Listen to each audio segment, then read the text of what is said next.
few days before the USA's match against Costa Rica, Emma Hayes dropped this tactical bomb of knowledge. You have to be tactically flexible to play at the highest level now, whether you press in a man for man, whether you sit in a mid-block in a 4-4-2, whether you build out in a 3-4-3, whether you do it with a low fullback, a high fullback, whether you do it with a split midfield, whether you do it side by side. Go double width, stay single width. Is it our rest defence changed from a 2 and a 3 or a 3 and a 2?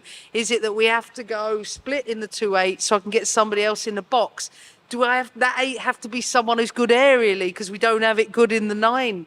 Welcome back to Busy Watching Women's Soccer. I'm Bridie, and in today's video, I'm going to break down a few of the things Emma Hayes was rambling on about in that video.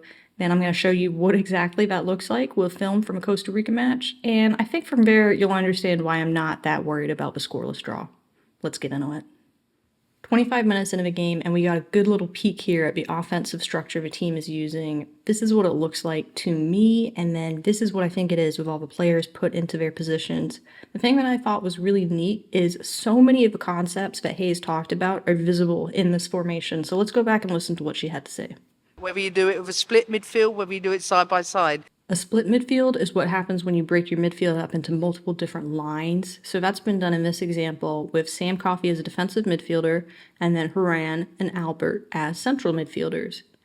I think it's interesting because a side-by-side midfield is really that concept where your players are side-by-side in a line. But if you look at the shape here, it kind of looks like we get that with Dunn and Rodman. It's really interesting to me that Emma Hayes has kind of done this almost hybrid approach of both of them, and we can see the value in that when it comes to counter prevention.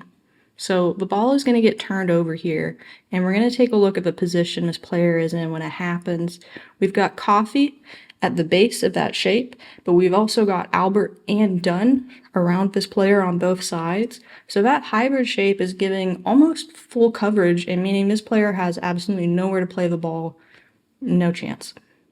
That was a little look into the midfield. Emma Hayes has a lot more for us, though. Go double width, stay single width. Double width and single width refers to how your team is organizing the areas wide of the penalty box, and in reality, it's actually probably even more narrow than the area I've shown you. But looking at the structure, Dunn is in single width on the left, and then Rodman and Fox are helping maintain the double width on the right. And this strategy, to me, was very intentional. That shape had this sort of right-leaning tilt to it, and you can see the team here is really focused on maintaining the double width on the right at all costs. So Fox is recovering, she's a little tired, they're waiting for her to get set into that double width before they really start the attack. We see Swanson drop into that space while Fox isn't there. Rodman makes sure she doesn't leave it. I'm going to go back a little bit because I think what we saw from Coffey was really interesting. You can see she's coming down to try and fill up this space until she realizes Fox is there and says, oh, okay, all right, fine, you take it. So they are really prioritizing this because it creates this massive overload.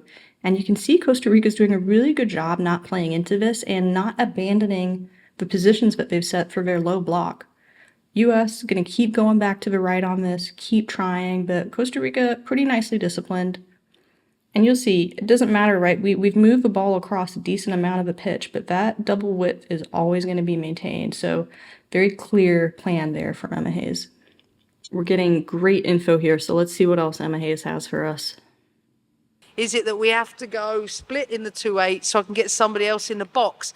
Do that 8 have to be someone who's good aerially because we don't have it good in the 9?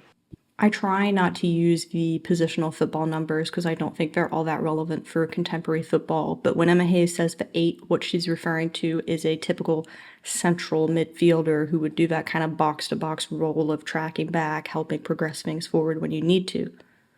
On paper, for us, that is Miss Corbin Albert and Lindsay Haran. They look to be set up as 2 8s here. The clues for me are being ahead of Sam Coffey, kind of in line with the potential side-by-side midfield. And it's interesting because, I'll come back to why that's very interesting to me. Now, the other thing Emma Hayes said was if your 9 is not good aerially, your 9 is going to be your striker, your center forward, your top player up front, and typically your target man, woman. And I think we can agree that Mallory Swanson may not be the strongest character mirror on this team. And it's funny because one of our 8s that we would potentially split happens to be a lot stronger in the air. So let's have a look at what that means. Here we are, side by side, Albert and Haran. Now they're going to get split. We'll track Haran as she moves up forwards. They're definitely not in line anymore, and here we go. I wouldn't call that aerial, but we get the idea. We can see what they were trying to do. What then do I find so interesting? Well, I am very interested in where the heck the 10 is on this team. The 10 is your attacking midfielder, and they're usually the person that is solely responsible for chance generation. Based on this graphic, it would be Sophia Smith, and I can tell you right now, it is not Sophia Smith. So what's going on? Did we replace Kat Macaria with Sophia Smith? Why is Jaden Shaw not starting? I think this team is actually playing without a 10. We heard that a little bit in what Emma's saying, and I think the reason this team is potentially getting away without a 10, and hey, maybe that's one of the problems right now behind scoring, but I think one of the reasons this team is trying to play without a 10 is they're asking two players to do a heck of a lot more than their typical job, and that's Swanson and Haran. These players are being given a ton of freedom in how they move around the pitch, how they create, and as long as the general structure is maintained, those two are pretty much free to go off and help create and generate chances. So I want to take a look at just a longer sequence here, but we can kind of watch those two players and see how they float around. So first thing I'm going to notice here, Rodman right still maintaining that double width, but look where Swanson is on the right side because that's what was demanded of her based on where the ball is. And then this is going to overrun. Corbin Albert's the closest person to it, but her and Dunn now have to change roles, so we're expecting a lot of fluidity from the players in terms of being able to just switch and do a different role if that's what's needed. Haran here at the top of the structure, high, waiting for that ball inwards. So there's a lot of positional freedom for players, but we can see how that same structure is being maintained regardless, right? We saw Fox dip in there. We're going to see her and Haran probably touch up quite soon. It's really interesting to me because we have Corbin Albert still in Dunn's spot. This is wild because we're asking two players to play multiple positions essentially, but we're now also asking every single player on the pitch to be fairly comfortable rotating with somebody next to them if they need to.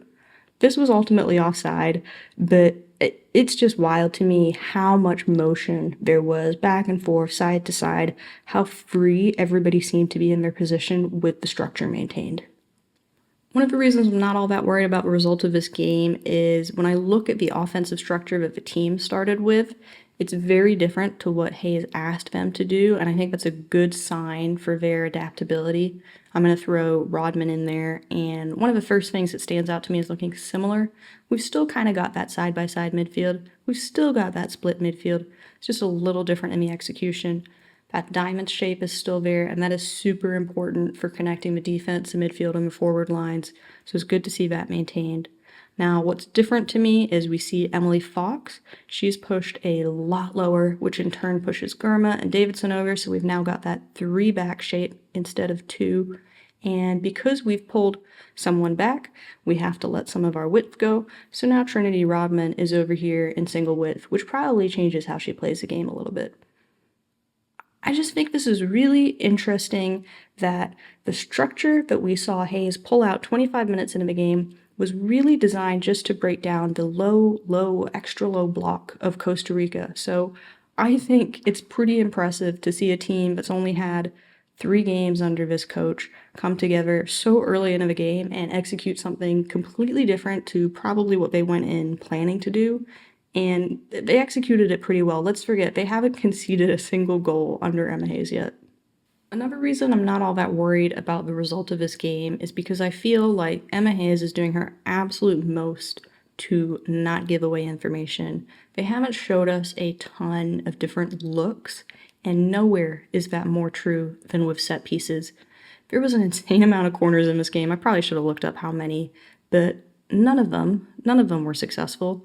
And really, when you look at them, they all kind of look exactly the same. Well, they are exactly the same. It's a very boring set piece with Davidson at the far post, Haran right in front of her. And all I'm getting from this is Emma Hayes is not giving information away for free. She is not going to show you a single set piece ahead of that tournament. And I'm starting to feel a little bit better because I think what's on film is really just what Emma Hayes wants us to see.